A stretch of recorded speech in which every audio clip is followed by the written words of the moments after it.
Good morning, students. Welcome.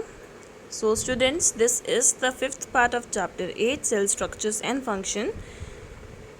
In the last part, we have covered till this portion, and we were left with these two yellow boxes. We have to read these two yellow boxes and the further remaining chapter. So, what we read in the last class, first of all, let's recall it. We read about the structure of cell. Means a cell contains mainly the main components are nucleus, cell membrane and cytoplasm. For the same thing we performed two activities. We saw two activities. The first one is of the onion peel cell and the second is of human cheek cell. So I had sent you both the activities, means both the videos of the activities. So we read about cytoplasm, that about the cell membrane, you know that cell membrane is the outer covering of the cell, and cytoplasm is jelly like substance which is present between the cell membrane and the nucleus. And what we read about nucleus, it was that nucleus is present in the center of the cell. It is located in the center of the cell and it is separated by a nuclear membrane. It is separated from the cytoplasm by a nuclear membrane. We also read that in the nucleus, small spherical bodies are present named nucleolus. We also read about that some thread-like structures are present inside the nucleus, which are the chromosomes. And chromosomes carry genes. GENES, genes. Chromosomes क्या carry करते हैं? Thread like structures काफ़ी ज़्यादा important रहते हैं जो nuclear के अंदर प्रेजेंट रहते हैं, न्यूक्लियस के अंदर. ये इंपॉर्टेंट इसलिए रहते हैं बिकॉज ये कैरी करते हैं जीन. जीन क्या होता है? जीन्स होते हैं यूनिट ऑफ इनहेरिटेंस. मतलब कि जो कैरेक्टरिस्टिक्स बच्चों को अपने पेरेंट्स से मिलती हैं, जो पेरेंट्स अपने बच्चों में ट्रांसफ़र करते हैं या बच्चे जो इनहेरिट करते हैं अपने पेरेंट्स से, वो होते हैं क्या कैरेक्टरिस्टिक्स? जीन्स. सो आज हम इसके बारे में ही पढ़ेंगे. ये जो हमारे बॉक्सेस हैं, इसका फर्स्ट वाला पार्ट क्या है? Gene. So let's start with today's part. Gene. Let's read. Gene is a unit of inheritance in living organism. जैसे मैंने आपको बताया यूनिट ऑफ इनहेरिटेंस क्या होता है, जो हम अपने मम्मी पापा से इनहेरिट करते हैं. It controls the transfer of a hereditary characteristics from the parents to offspring. ये क्या करता है? जीन का काम क्या होता है? जो हमें कैरेक्टरिस्टिक्स ट्रांसफ़र होती हैं पेरेंट्स से, हमें जो ट्रांसफ़र होती हैं, ऑफस्प्रिंग हम हो गए, मीन्स अपने पेरेंट्स के चाइल्ड कौन है? हम. तो उस चाइल्ड को बोला जाता है ऑफस्प्रिंग. तो इसको सारे कैरेक्टरिस्टिक्स को, हेरिडिटरी कैरेक्टरिस्टिक्स के ट्रांसफ़र को कंट्रोल करने का काम करता है gene. This means that your parents pass some of the characteristics on to you. इसका मतलब ये है कि हमें अपने पेरेंट्स से कुछ ना कुछ कैरेक्टरिस्टिक्स मिलती हैं. If your father has brown eyes you may also have the brown eyes. ऐसा होता है ना किसी किसी के पेरेंट्स की, फॉर एग्जांपल मम्मी या पापा में से किसी की ब्राउन आइज़ हैं, ब्राउन कलर की आइज़ हैं, तो उनके जो चाइल्ड हैं, चिल्ड्रन हैं, उनकी भी आइज़ ब्राउन हो सकती हैं. If your mother has curly hair you might also end up having curly hair. However the different combination of genes from parents result in different characteristics. अगर मम्मा के कर्ली हेयर हैं तो ऐसा हो सकता है कि इट कैन बी पॉसिबल कि आपकी हेयर भी कर्ली हो. It is not mandatory but it can be possible. So however the different combination, जो डिफरेंट कॉम्बिनेशन होते हैं जीन्स के फ्रॉम बोथ द पेरेंट्स, इनसे डिफरेंट कैरेक्टरिस्टिक्स ऑफस्प्रिंग में देखी जा सकती हैं. And this part we have covered in the last video, so we'll read from hair.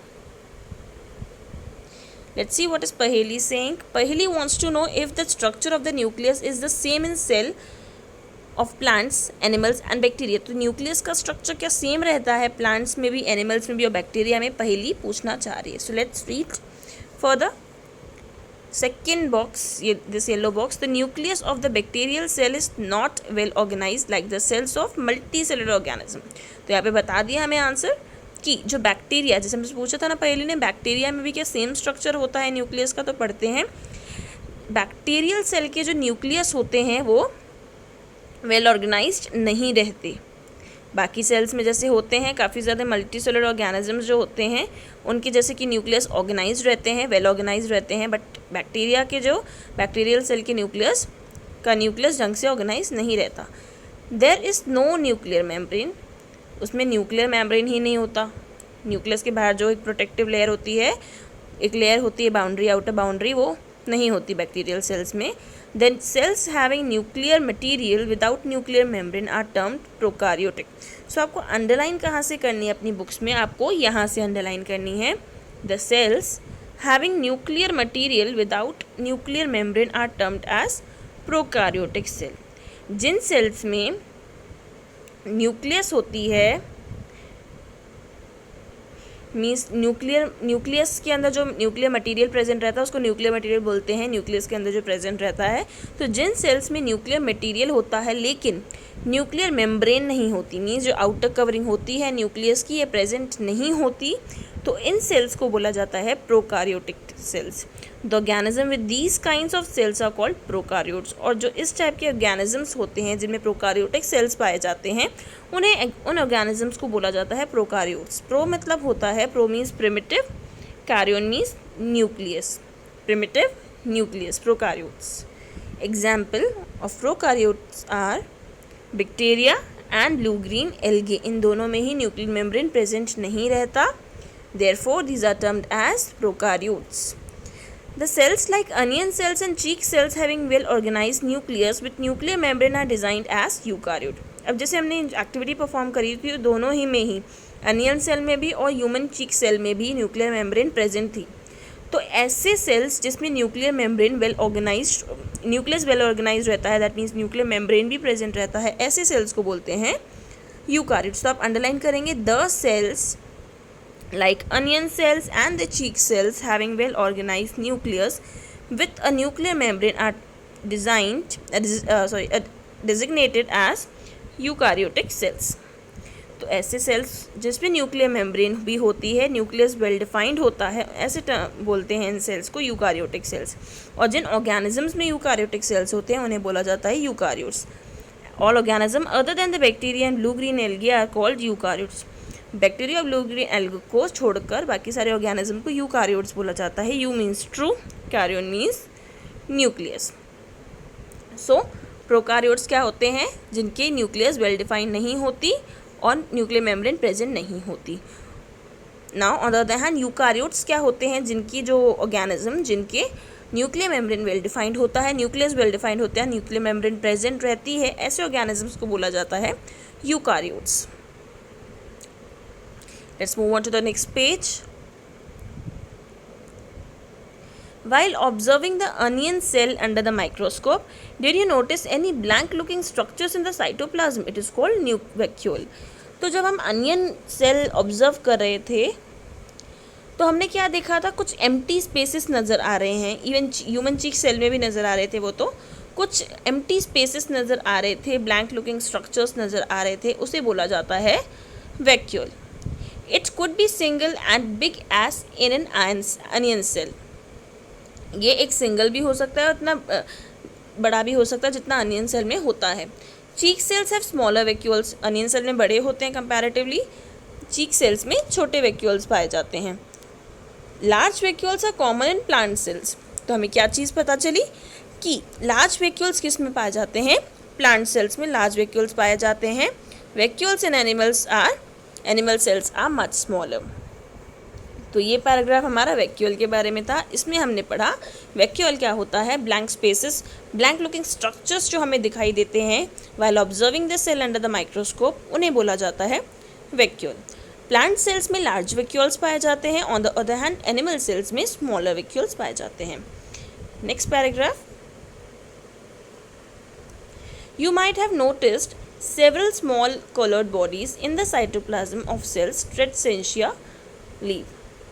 They are scattered in the cytoplasm of the leaf cells. These are called plastids. तो हमने काफ़ी सारी colored bodies देखी हैं while observing the cell of this leaf. Colored bodies देखी हैं, small colored bodies, उन्हें क्या बोला जाता है? पहली बात ये कहाँ होती हैं? They are scattered in the cytoplasm of the leaf. Cytoplasm क्या होता है? जेली लुकिंग स्ट्रक्चर होता है, जेली लाइक स्ट्रक्चर जो सेल में प्रेजेंट रहता है। तो वहीं पर हमें क्या दिखता है? कुछ स्मॉल कलर्ड बॉडीज़ दिखती हैं लीफ के सेल में। इन कलर्ड बॉडीज़ को बोला जाता है प्लास्टिड्स। जैसे आप ये नीचे देख सकते हैं ना, ग्रीन कलर की हैं, तो इन्हें क्या बोला जाता है? Plastids. They are often different colour, they are of different colours. ये अलग अलग कलर्स की पाई जाती हैं। इट इज़ नॉट नेसेसरी कि हमेशा ग्रीन ही हो, डिफरेंट डिफरेंट कलर्स की पाई जाती हैं। Some of them contain green pigment called chlorophyll. किसी किसी में ग्रीन पिगमेंट भी पाया जाता है, क्लोरोफिल जिसे बोलते हैं। ये अगर ग्रीन प्लास्टिड अगर ग्रीन कलर की होती है, फॉर एग्जांपल यही वाली प्लास्टिक ले लीजिए, इसे ग्रीन कलर की प्लास्टिक है। अगर प्लास्टिक ग्रीन कलर की होती है तो इसमें क्या होता है? इसमें क्लोरोफिल प्रेजेंट है, इसमें ये प्रेजेंट है। और ग्रीन कलर के प्लास्टिड्स को क्या बोला जाता है? Green colour plastids are called chloroplast. आप इसको भी अंडरलाइन करेंगे। Green coloured plastids are called chloroplast. जो प्लास्टिड्स ग्रीन कलर की होती हैं, क्योंकि प्लास्टिड्स कलरफुल बॉडीज़ होती हैं, किसी भी कलर की हो सकती हैं, बट स्पेशली जो ग्रीन कलर की होती हैं उनमें क्लोरोफिल प्रेजेंट रहता है, इसलिए ग्रीन कलर्ड प्लास्टिड्स को बोला जाता है chloroplast. They provide green colour to the leaves. इन्हीं से लीव्स को ग्रीन कलर मिलता है। You may recall that chlorophyll in the chloroplast of leaves is essential for photosynthesis. तो जो क्लोरोफिल आपको पता है फोटोसिंथेसिस के लिए क्या एसेंशियल है? हमने जब पढ़ा था फोटोसिंथेसिस, आप इतने टाइम से इतने सालों से पढ़ते आ रहे हैं, हर क्लास में आए हैं अभी तक आप पढ़ते, तो आपने क्या पढ़ा है कि क्लोरोफिल नेसेसरी होती है फोटोसिंथेसिस के लिए, बिकॉज ये लीव्स में प्रेजेंट रहती है और क्या काम करती है? लीव्स में प्रेजेंट रहती है, फोटोसिंथेसिस में, फूड प्रिपेयर करने में it is quite helpful.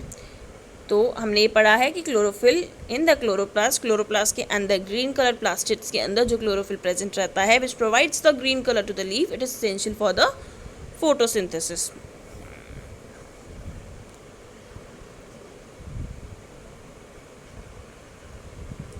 Comparison of plant and the animal cells.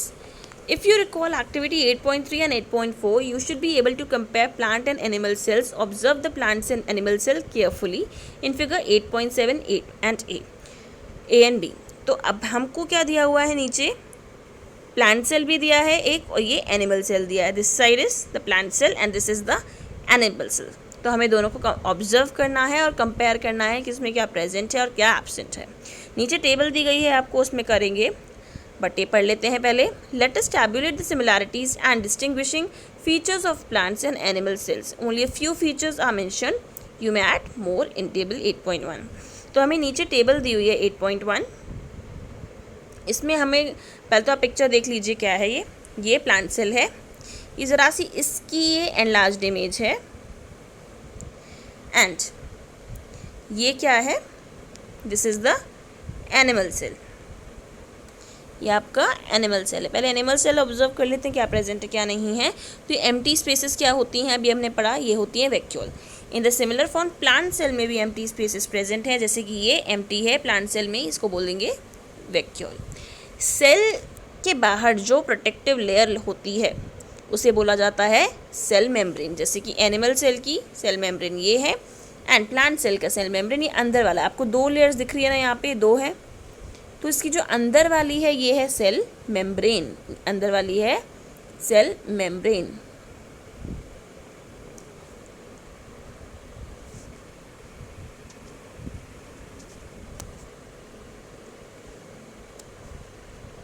Okay, then just a second. Okay, तो मैंने आपको क्या बोला? सेल वैक्यूल बताया और सेल मेम्ब्रेन आपको बताया प्रोटेक्टिव लेयर होती है। प्लांट सेल में आपको ये दो लेयर्स दिख रही हैं, इसमें से जस्ट अंदर वाली लेयर क्या है? सेल मेम्ब्रेन है। नाउ न्यूक्लियस तो आपको पता है सेंटर ऑफ द सेल में प्रेजेंट रहती है। This is the nucleus of animal cell and this is the nucleus of the plant cell. Cytoplasm, इधर जो आपको ऑरेंज कलर का नज़र आ रहा है, कलर डिफाइंड नहीं रहता, जस्ट सिंपली आपको पिक्चर में दिखाने के लिए बता रही हूँ मैं कि जैसे यहाँ दिख रहा है ये जेली लाइक स्ट्रक्चर, ये है cytoplasm. Same case is in the plant cell, jelly like structure present रहता है प्लांट सेल में, ये क्या है? साइटोप्लाज्म। तो ये चीज़ें तो एनिमल सेल में भी होती हैं, प्लांट सेल में भी, ये चारों चीज़ें कॉमन होती हैं, जो दोनों में होती हैं प्रेजेंट। अब देखते हैं प्लांट सेल में एडिशनल क्या है। अब जैसे मैंने आपको बोला ये एनलार्ज इमेज दिखाई है यहाँ पे थोड़ी सी, तो 2 लेयर्स नज़र आ रही हैं। एक अंदर की लेयर को क्या बोला गया है, cell membrane. On the other hand बाहर की लेयर को बोला गया है सेल वॉल। मतलब कि प्लांट सेल में 2 लेयर्स होती हैं। एक सेल मेम्ब्रेन को भी कवर करने वाली लेयर होती है, प्रोटेक्ट करने वाली लेयर होती है, जिसको सेल वॉल बोलते हैं।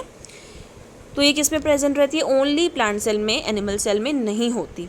अब देखिए नीचे ग्रीन कलर के प्लास्टिड्स हैं, बहुत सारी कलरफुल बॉडीज़ हैं, बहुत सारी कलरफुल बॉडीज़ हैं, प्लास्टिड्स हैं। इनमें से जो ग्रीन कलर की कलरफुल बॉडीज़ हैं इन्हें बोला जाता है क्लोरोप्लास्ट, जैसे हमने ऊपर पढ़ा था। Fine, now let's do the table given down, given comparison of plant cell and animal cell. कुछ हमें पार्ट्स दिए हुए हैं, इनके बेसिस पे हम कंपेयर करेंगे। नाउ अब हमें क्या करना है, हमको पार्ट दिया हुआ है सेल का, सेल मेम्ब्रेन जैसे दिया हुआ है, फिर सेल वॉल दिया हुआ है। इन द सिमिलर मैनर हमें यहाँ पे क्या दिया हुआ है, प्लांट सेल और एनिमल सेल। हमें बताना है, जैसे फर्स्ट क्या लिखा था, सेल मेम्ब्रेन। अगर सेल मेम्ब्रेन प्लांट सेल में भी है और एनिमल सेल में भी है तो हम दोनों में क्या लिखना है, प्रेजेंट प्रेजेंट प्रेजेंट। तो अगर सेल मेम्ब्रेन प्लांट सेल में है तो हमने यहाँ पे क्या लिखा, yes it is present in plant cell, we have written present over है। And if it is present in animal cell too, so we have to write present over here also. दोनों में प्रेजेंट रहता है cell membrane, तो दोनों में हमने present लिख दिया। लेकिन इन केस अगर कोई भी चीज़ एब्सेंट होगी एक में, तो उधर एब्सेंट लिखना पड़ेगा। For example cell wall, cell wall is only present in plant cell, लेकिन सेल वॉल प्रेजेंट नहीं रहती एनिमल सेल में। इसलिए यहाँ हमने क्या करा है, इधर प्रेजेंट लिखा है बिकॉज प्लांट सेल में प्रेजेंट रहती है, एनिमल सेल में एब्सेंट रहती है, नहीं होती एनिमल सेल में। That is the reason we have written absent in the column of animal cell. Now third one is nucleus. Nucleus is present in both plant cells में भी nucleus होती है तो आप यहाँ present रखेंगे, और animal cell में भी nucleus होती है तो आप यहाँ पे भी present लिखेंगे। अपनी अपनी बुक्स में complete करना है आपको। न्यूक्लियर मेम्ब्रेन, न्यूक्लियर मेम्ब्रेन देखिए, जो न्यूक्लियस के बाहर जो आउटर बाउंड्री है प्रेजेंट है यहाँ पे भी और यहाँ पे भी प्रेजेंट है, तो देयरफॉर दोनों में प्रेजेंट है तो दोनों में आप प्रेजेंट लिखेंगे। प्लांट सेल में भी प्रेजेंट लिखेंगे एंड एनिमल सेल में भी प्रेजेंट लिखेंगे। Cytoplasm, it is present in this also and cytoplasm में present in animal cell also.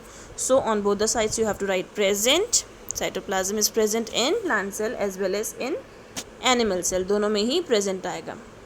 Plastids, plastids कहाँ होते हैं, प्लास्टिड्स कहाँ पाए जाते हैं, प्लास्टिड्स केवल प्लांट सेल्स में होते हैं, तो आप प्लांट सेल्स में प्रेजेंट लिखेंगे, लेकिन प्लास्टिक एनिमल सेल्स में नहीं होते। तो आप एनिमल सेल्स में क्या लिखेंगे, इट इज़ एब्सेंट, तो आप एब्सेंट डाल देंगे एनिमल सेल्स पे। फाइन स्टूडेंट्स, एब्सेंट डालेंगे एनिमल सेल पर। वैक्यूल, वैक्यूल प्लांट सेल में भी पाया जाता है और एनिमल सेल में भी पाए जाते हैं। एम्प्टी स्ट्रक्चर्स होते हैं ना, तो प्लांट सेल्स में और एनिमल सेल्स में दोनों में ही वैक्यूल पाए जाते हैं, तो दोनों में ही प्रेजेंट लिखना है आपको। ओनली प्लास्टिड्स और सेल वॉल प्लांट सेल्स में होती है बट एनिमल सेल में एब्सेंट होती हैं। Fine, so now here we have keywords and what you have learned. As you know that what you have learned are the key points of the chapter that we have learned, so you have to read all the points of what you have learned. This is a summarized description of the chapter and you have to cover all the parts. You have to reread the chapter once more by yourself at home for the better understanding. So that's it for today. Thank you.